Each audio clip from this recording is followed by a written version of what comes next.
What is up, bros and hoes? It's Ashley or OpTic MiDNiTE, and today we're doing another Q&A vlog sitting down with you guys from Twitter. Go follow my Twitter at OpTic MiDNiTE. It's up in the corner there. You should go check it out. Give me a follow, be included in my conversations daily, and also ask me Q&A questions for when I do this types of videos. So, without further ado, let's get into the question. Let's see, Scott asks, what are your thoughts on the new OpTic Gaming roster? So if you guys live under a rock or some kind of boulder, you were stuck in a cave for like the last week, you would not know that Nadeshot actually has taken a step back from competitive Call of Duty. That's a move I've seen him kind of doing just based on like, you could tell that dude was just a bundle of nerves at every event, and you know that whether things went wrong or right, like it all fell on his shoulders. So when OpTic Gaming did well, Nadeshot did well. If OpTic Gaming, for whatever reason, lost a map or a match for any reason, it came down to him, even though you win and lose as a team. So I could feel, you know, that he just like was just so much pressure, especially like COD Champs, how that whole thing went down. Like, it's like literally almost a year's worth of buildup and pressure into like 2 Call of Duty matches, which is insane if you really think about it. So anyway, to answer your actual question, what I think about Nadeshot, you know, just taking a step back, I think it's fucking awesome for him. Life is all about doing what makes you happy, and if that's what makes him happy, that's freaking awesome. If he decides he wants to come back for Black Ops 3, that would be freaking awesome too, but I support the dude no matter what. As far as Karma taking his place, Karma is like arguably like one of the best players since Black Ops 2, which is when he kind of really came up through the ranks. I think is a super good player. I mean, obviously the fact that him and Crim6 teamed for EG and Complexity, that's a huge, like, you know, they know each other. They know how to work with each other, obviously, and win together. You know, Scump wants to win. I mean, it's just, this roster on paper is freakishly good. So we'll have to see how they perform on LAN. I mean, if they want somebody to sit in the hard, like if it ever becomes 5v5 and they want someone to sit in the hard point for them, I'm your girl. Sunny wants to know, would you rather see the date of when you die or the date of your family members? So this is a super deep question. You know, question number 2 is already, we're getting really deep in there. That's crazy. Like, would I rather know like my parents, my sister's death, or would I rather know my death date? That'd be so, I don't know how to answer that. Like, if I knew when my mom was gonna die, would I tell her? Like, I feel like I'd have to, especially if it was soon. I don't know. I feel like I'd rather know when I die, and just then I could cause what if my parents knew that I knew and then they wanted to know? I don't know. I'd rather know when I die versus my family, just because I just want to live, you know, my life according to how I want to live it, no matter how soon or far the date is. I feel like it impacts my life negatively, but not my family members, if that makes sense. That was a good question. Twister wants to know, would you rather lose one leg or lose your YouTube channel? I mean, what kind of question is that? I would obviously rather lose my YouTube channel. I mean, you could like regrow your YouTube channel. You cannot regrow a leg yet anyway. Rapids, what do you think of the Black Ops 3 teaser trailer? Well, yesterday I was sent the file and then I was gonna upload it to my YouTube, but I actually didn't even watch the video with sound until it went live, and you can see my live reaction here. Always need men like us. Our greatest barrier is our own fear. This is my first time hearing it with Our sound. own doubts. The only thing holding us back is how far we are willing to go. The numbers, Mason.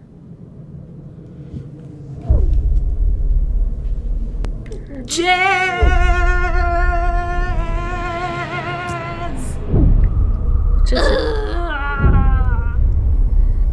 You can't say watch the game suck. Like, it's fucking Treyarch. What game has sucked from Treyarch, really? That moment was taken from my live stream. You should go follow my live stream, mlg.tv/MiDNiTE. Go hit the follow button on that live stream. I'm giving away a shitload of control freaks to people that follow my stream, so go do that. Brandon wants to know, $Ask MiDNiTE, did you talk to Camos at COD Champs, and have you done anal and was it fun? I'm scared. Fucking Devin.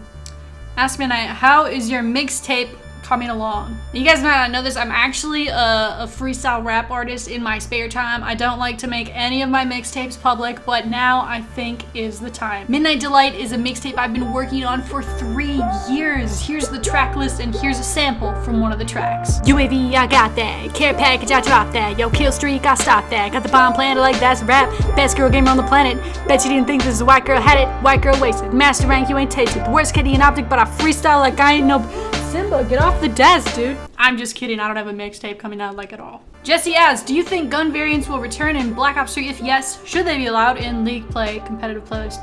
I don't know if they're gonna come back or not. I don't think that they will. We're gonna have to see what Treyarch does with the weapons. I'm really excited because I feel like Black Ops 2 is one of the most weapon balanced Call of Duties we've ever had. So I'm excited to see what they're doing with Black Ops 3. They've had 3 years to kind of do their thing. And I'm just really excited to see what they're going to do with that. So I don't know if they're going to have variants or not, but your question is, should they have it in the competitive playlist? No. I think that's something where Advanced Warfare goes wrong a little bit. I understand that if players earn or get their special weapons, like the Speakeasy and stuff like I'm stoked to have the Speakeasy. But like, I don't think you should be able to use it in the competitive playlist. I mean, I do use it in the competitive playlist, but that's because everyone else does. You know, if these other people have the variants, there's 90% chance they're going to use them just because that's what everyone else is doing. So you eliminate that, you put everyone on a level playing field like it should be in a competitive playlist. I think that's better, but I understand why Sledgehammer wants to allow the variants because people work or try to get those weapons. That's why they play. A big reason why they play is to get those cool weapons.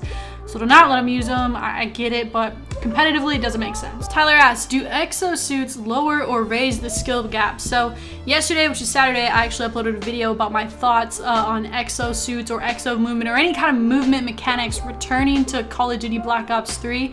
I uploaded a video about that, so you should go check that out. I'll put it in the description. But to quickly answer your question, do exosuits raise or lower the skill gap? I feel like they raise the skill gap. I mean, if you're just thinking from a shooting standpoint, it's no longer, you know, you could L trigger and look at a doorway or a corner, and if someone walks through there, you're probably going to win that engagement. But if somebody has an exosuit, you've got yourself moving around, you've got them moving around unpredictably, and then while all that's happening, so you're trying to counter his movement, he's trying to counter your movement, you also have to aim and shoot at them, which I think is one of the most difficult parts of the exosuits, especially when you have a submachine gun. So I think that exosuits add to the skill gap when you're talking about gunfights and engagements, but like for map control and stuff like that, exosuits kind of put map control out the window. You're not fighting so much to hold control of the map as you're just trying to get back there and try to outskill your opponent with the movement. So it's good and bad. Do I think overall it adds to the skill gap? Yes.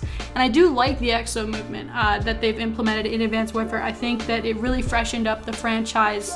But now I understand why people kind of want to go back, because I do sometimes still miss the classic feel of Call of Duty. And last question we have time for from LA. Would you like to see MLG team camos in Black Ops 3 or any other future COD? So I'm a little confused about this. Obviously I know there's a huge thing with licensing and all that type of stuff that goes into like a move like this for teams to have, you know, their camouflages in the game. Yeah, I see like Michael Condrey tweeting Nadeshot and OpTic like, I'm ready when you are, but then OpTic's like, no, I'm ready when you are. So like, who's not ready in that transition?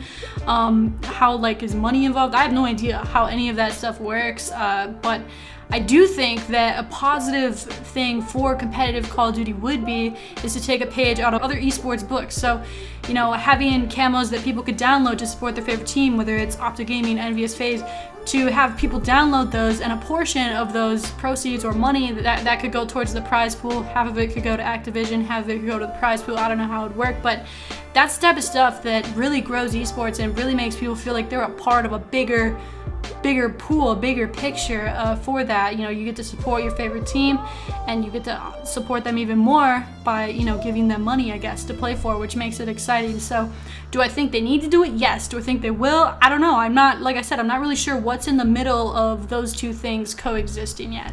Any Hooters, that's gonna do it for me today for the Q&A vlog. I hope you guys enjoyed it. Hope you got a laugh out of it, maybe a little bit. I hope you enjoyed it. Drop a like on the video if you did enjoy it. I really appreciate the support, guys, on the videos. Seriously, my channel has been growing. It's always been growing for the past 5 years, but really, it's really starting to get some traction. So I'm really close to 500,000 subs. I can't wait to hit that. So hit a subscribe, hit a like on the video if you like the video or something. And I hope you guys have a great rest of your day. I'll see you guys tomorrow with more videos. Peace.